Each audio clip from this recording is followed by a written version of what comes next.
얘들아, 우리 매일 설탕 먹는 거 알지? 아침 커피에도 톡케이크에도 살짝 초콜릿에도 숨어있고. 너무 당연해서 생각도 안 해봤겠지만 있잖아, 이 작고 하얀 설탕 알갱이들이 어디서 왔을까? 설탕은 그냥 달콤한 게 다가 아니야. 옛날 아주 먼 옛날부터 우리 인간들의 역사를 싹 바꿔놓고 세상을 움직이고 심지어 전쟁까지 일으켰대. 옛날에는 금보다 귀해서 왕만 먹을 수 있는 보석이었다는 이야기도 있어. 자, 오늘 우리는 설탕 이야기를 시작할 거야. 인간이 처음 단맛이다 하고 알아챈 순간부터 설탕이 세상을 꽉 잡게 된 이야기까지. 작은 설탕 알갱이 속에 숨겨진 수천 년의 시간을 여행해볼까? 설탕은 도대체 어떻게 발견됐을까? 그 비밀을 찾으러 출발.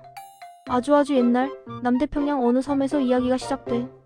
유긴이라는 곳인데 엄청 큰 나무들이 빽빽한 숲이 있는 곳이야. 거기에 키가 3m나 되는 풀이 살고 있었어.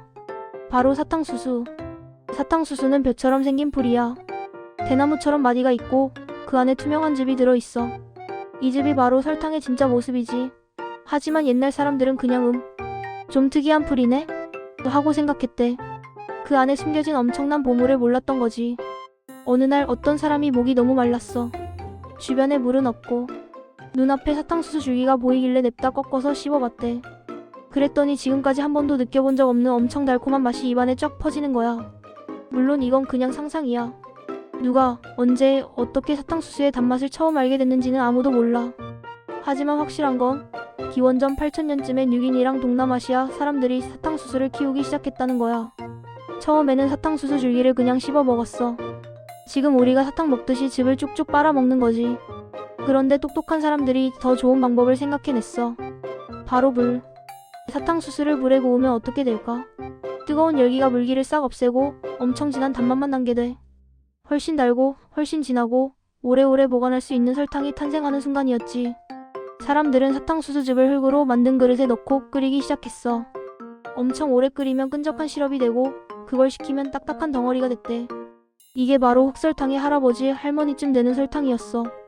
사탕수수는 뉴기니에서 인도네시아로, 인도네시아에서 필리핀으로, 그리고 점점 서쪽으로 이동했어. 기원전 6000년쯤에는 드디어 인도에 도착했지. 그리고 바로 이곳에서 설탕 역사상 엄청 중요한 일이 벌어지게 돼. 인도는 설탕의 진짜 고향이라고 할 수 있어. 기원전 500년쯤 인도 사람들은 엄청 신기한 걸 발견했어. 사탕수수즙을 계속 끓이고 저으면 액체가 아니라 작은 알갱이, 즉 결정 모양으로 굳는다는 걸 알아낸 거야. 이건 정말 대단한 발견이었어. 액체 시럽은 옮기기도 힘들고 쉽게 상했지만 결정 설탕은 딱딱해서 오래 보관할 수 있었거든. 게다가 훨씬 더 달콤했어. 순수한 단맛 결정. 인류는 처음으로 진짜 설탕을 만들어낸 거지. 옛날 인도 사람들은 이 설탕 결정을 샤르카라라고 불렀어. 모래알, 작은 조약돌이라는 뜻인데 설탕 결정이 모래알처럼 보였기 때문이래. 이 단어는 시간이 지나면서 조금씩 바뀌었어. 페르시아로 가서 샤카르가 되고 아랍어로 수카르가 되고 라틴어로 사카름이 됐지. 그리고 드디어 영어의 슈거, 한국어의 설탕이 된 거야. 전 세계 설탕 이름은 모두 인도 샤르카라에서 시작된 거지. 옛날 인도에서 설탕은 그냥 음식이 아니었어. 약이었대. 옛날 인도 의학책에는 설탕으로 만든 약이 엄청 많이 적혀 있어. 소화도 잘 되게 해주고 힘도 나게 해주고 쓴 약 맛도 안 나게 해줬대. 설탕은 종교 행사에도 꼭 필요했어. 힌두교 절에서는 신에게 설탕을 바쳤고 축제 때는 설탕 과자를 나눠 먹었대. 달콤함은 신성함이랑 같은 거였어. 기원 후 4세기쯤 페르시아 상인들이 인도에 놀러 갔어. 인도 설탕을 보고 엄청 놀랐대. 이렇게 달콤하고 깨끗한 게 있다니. 상인들은 사탕수수, 뿔이랑 설탕 만드는 기술을 페르시아로 가져갔어. 페르시아 왕들은 설탕에 푹 빠졌어. 왕궁 정원에 사탕수수를 심고 기술자들에게 설탕을 만들라고 시켰지. 페르시아 따뜻한 날씨 덕분에 사탕수수가 잘 자라서 페르시아도 설탕을 많이 만들게 됐어. 7세기 이슬람 제국이 나타났어. 아랍 군대가 순식간에 땅을 넓혀서 페르시아를 딱 정복했지. 그리고 거기서 설탕을 발견한 거야. 이슬람 사람들은 설탕 기술을 더 좋게 만들었어. 설탕을 더 깨끗하게 만드는 방법을 개발하고 사탕수수를 지중해 근처에서도 키우기 시작했지. 이집트, 시리아, 키프로스, 시칠리아, 스페인 남부까지. 사탕수수는 이슬람 제국과 함께 점점 서쪽으로 퍼져나갔어. 아랍 상인들은 설탕을 비단, 향신료랑 같이 팔았어. 설탕은 곧 부자라는 표시, 힘이 세다는 표시가 됐어. 하지만 여전히 대부분의 사람들은 구경도 못하는 아주 비싼 물건이었지. 중세시대 유럽 사람들은 설탕이 뭔지도 잘 몰랐어. 단맛이라고는 꿀밖에 몰랐지. 벌들이 모아온 꿀, 과일 속에 있는 달콤한 맛, 그게 전부였어. 하지만 11세기에 십자군 전쟁이 시작되면서 모든 게 달라졌어. 유럽 기사들이 중동에 가서 이슬람 문명의 엄청나게 멋진 모습들을 보게 됐는데 그 중심에 바로 설탕이 있었던 거야. 십자군 병사들은 처음으로 설탕을 맛봤어.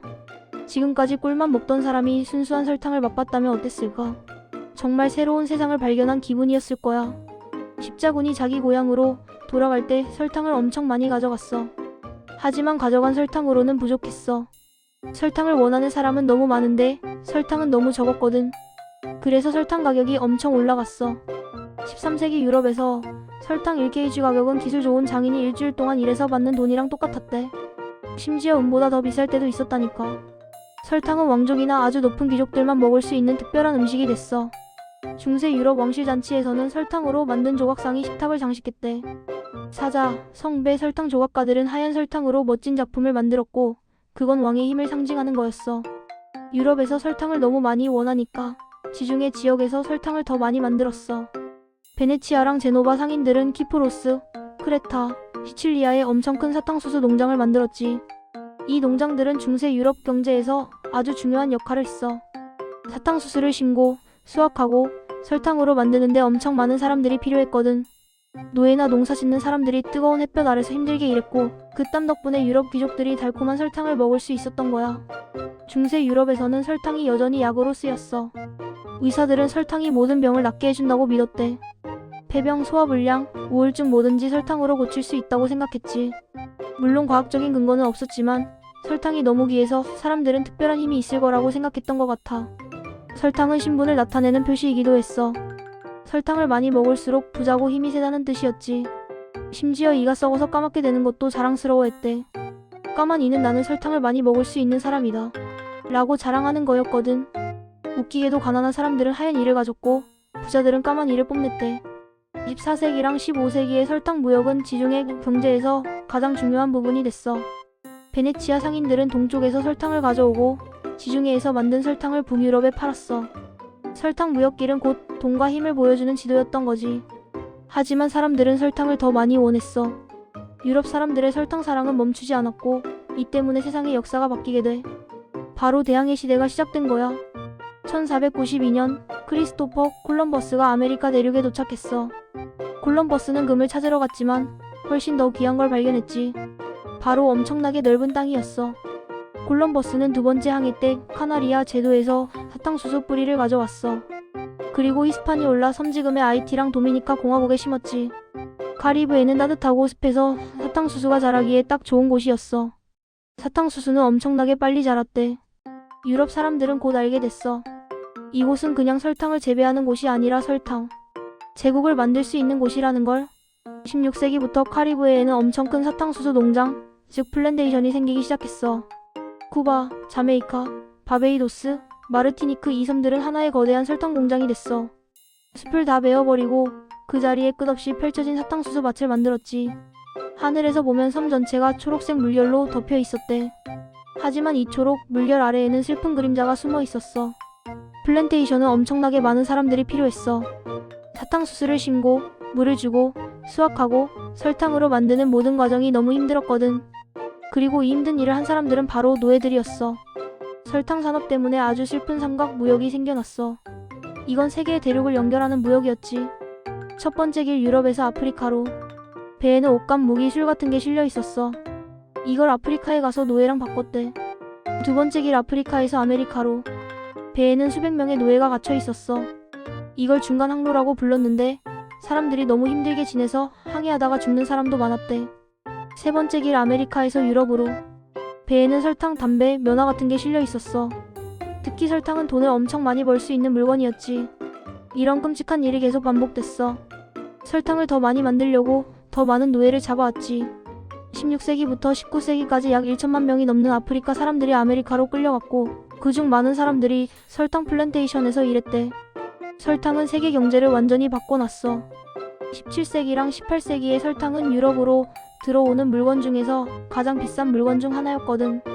설탕 무역으로 엄청나게 많은 돈을 벌었고 이 돈 덕분에 유럽에서 산업혁명이 일어날 수 있었대. 영국에서는 18세기 중반에 설탕 수입액이 전체 수입의 20%나 차지했대. 리버풀, 브리스톨 같은 항구 도시는 설탕 무역 덕분에 엄청 부자가 됐어. 은행, 보험회사, 공장들도 설탕 산업이랑 관련이 많았지. 18세기 후반이 되어서야 설탕은 귀족들만 먹는 음식이 아니게 됐어. 카리브해에서 설탕을 엄청 많이 만들어서 가격이 싸진 덕분이었지. 이제 평범한 사람들도 설탕을 살 수 있게 된 거야. 설탕이 흔해지면서 유럽 사람들의 음식 문화도 완전히 바뀌었어. 차, 커피, 초콜릿 같은 새로운 음료가 유럽에 들어왔는데 사람들은 여기에 설탕을 넣어 먹기 시작했대. 달콤한 차 한 잔은 일상이 됐고 케이크랑 과자는 더 이상 왕족만 먹는 음식이 아니었지. 19세기에 설탕 산업에 또 다른 혁명이 일어났어. 바로 사탕무에서 설탕을 뽑아내는 기술이 발명된 거야.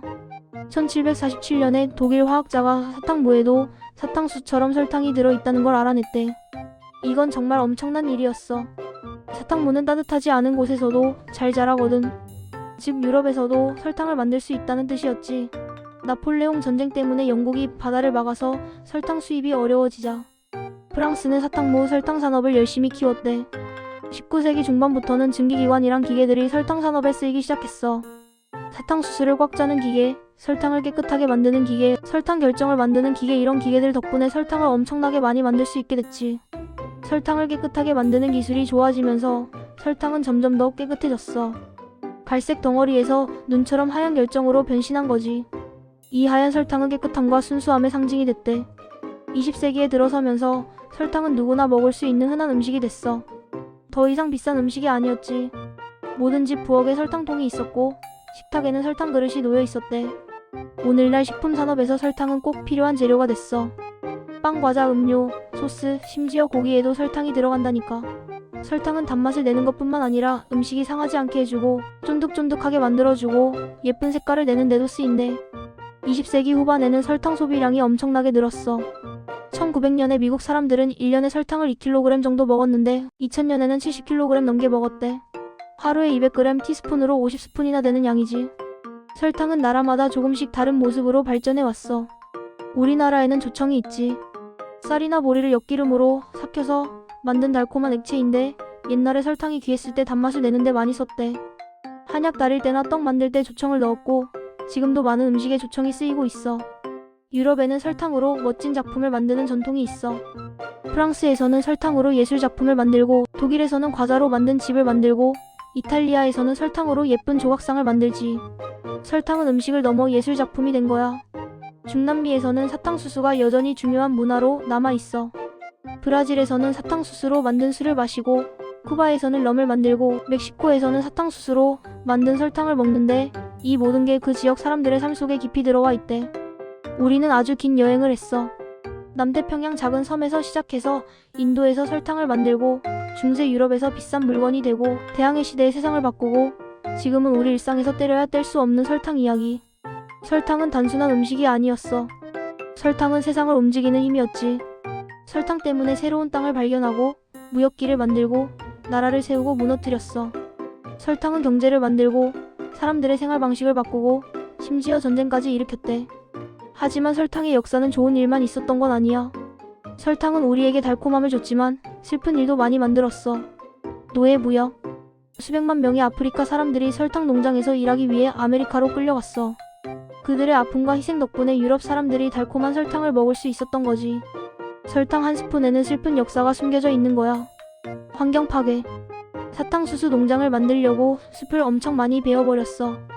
카리브의 자연은 예전 모습으로 돌아갈 수 없게 됐고 한 가지 식물만 계속 심어서 땅도 망가졌대. 오늘날 우리는 설탕을 좋아하면서도 걱정하는 복잡한 관계를 맺고 있어. 설탕은 우리 삶에 즐거움을 주지만 너무 많이 먹으면 건강에 안 좋거든. 비만, 당뇨병, 심장병 같은 병들의 원인 중 하나가 바로 설탕이야. 세계보건기구 WHO에서는 하루에 설탕을 25g 이하로 먹으라고 권고하지만 실제로는 훨씬 많이 먹는 사람들이 많대. 우리는 단맛을 좋아하도록 태어났어. 옛날에는 단맛이 나는 음식이 귀했거든. 단맛은 곧 힘이 되고 살아남는 데 도움이 됐지. 하지만 지금처럼 설탕이 너무 흔한 세상에서는 오히려 우리 몸을 망칠 수도 있어. 설탕 이야기는 우리에게 무엇을 알려줄까? 설탕 이야기는 인간의 욕심에 대한 이야기야. 더 달콤하게, 더 많이, 더 쉽게 얻고 싶어하는 마음이 세상을 바꾼 거지. 설탕 이야기는 불평등에 대한 이야기이기도 해. 누군가의 즐거움은 다른 누군가의 고통 위에 세워졌다는 걸 잊지 말아야 해. 지금 우리는 설탕과의 관계를 다시 생각해 보려고 노력하고 있어.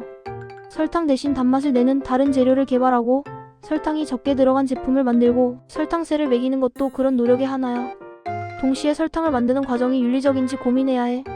정당한 가격으로 설탕을 사고 자연을 생각하는 방법으로 설탕을 만들어야 하는 거지. 설탕 한 스푼을 자세히 들여다봐. 그 작고 하얀 결정 속에는 수천 년의 역사가 담겨 있어. 남태평양 바람, 인도의 지혜, 이슬람 기술, 십자군 전쟁, 대항해 시대, 노예들의 눈물, 공장에서 나는 굉음. 이 모든 게 설탕 결정 속에 녹아 있는 거야. 우리가 매일 아무렇지도 않게 쓰는 설탕. 설탕은 단순한 조미료가 아니라 우리 인간이 만들어낸 문명의 산물이야. 그리고 그 안에는 인간의 놀라운 능력, 욕심, 잔인함, 희망이 모두 담겨 있지. 설탕은 어떻게 발견됐을까? 우연히 씹은 사탕수수 한 줄기에서 시작됐어. 하지만 그 작은 우연은 역사가 되고 문명이 되고 세계가 된 거야. 단맛을 찾는 인간의 마음이 역사를 만들었어. 그리고 그 역사는 지금도 계속되고 있지. 여러분이 오늘 마신 커피 한 잔, 먹은 케이크 한 조각에도 수천 년의 이야기가 담겨 있다는 걸 기억해줘. 설탕은 우리에게 달콤함을 줬지만 동시에 책임도 줬어.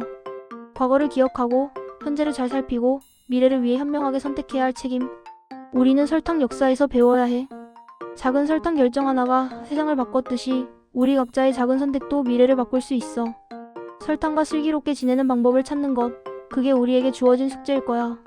오늘 이야기가 여러분에게 작은 도움이 되었기를 바라면서 다음에 설탕을 볼 때 잠시 멈춰서 생각해줬으면 좋겠어. 이 작은 결정이 걸어온 놀라운 여정과 우리가 함께 만들어갈 더 나은 미래를. 오늘 이야기는 여기까지야. 시청해줘서 정말 고마워.